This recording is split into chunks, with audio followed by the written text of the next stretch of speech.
Hey, I'm Kevin. I am crouched down here in the project cave right behind the secondhand store bargain $50 table saw that I picked up a few weeks ago.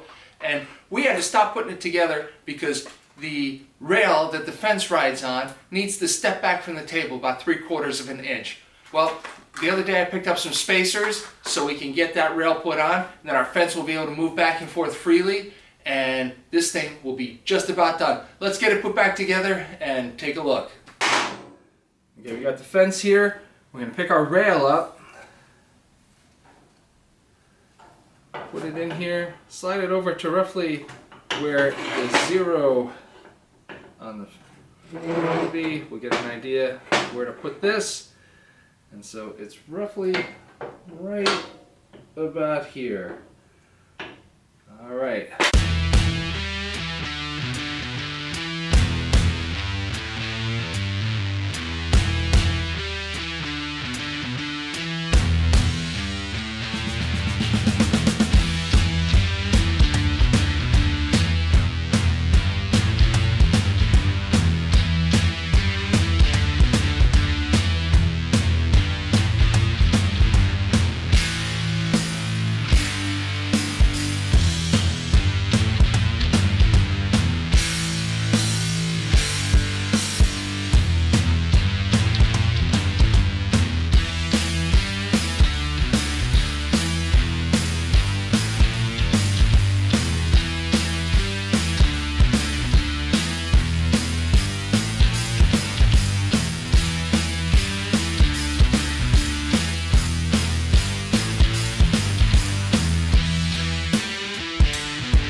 Alright, I turned it on, it runs. I don't want to run it too long without the blade.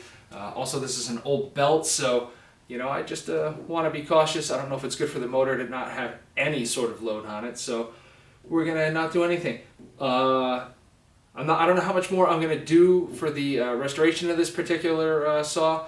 Probably just sell it for about $75 to $100, which, hey, remember, that's still more than I paid for it, and I got that tenon cutting jig also. So let's go get this listed for sale and see if we can get it out of my shop so I can have some more room. All right.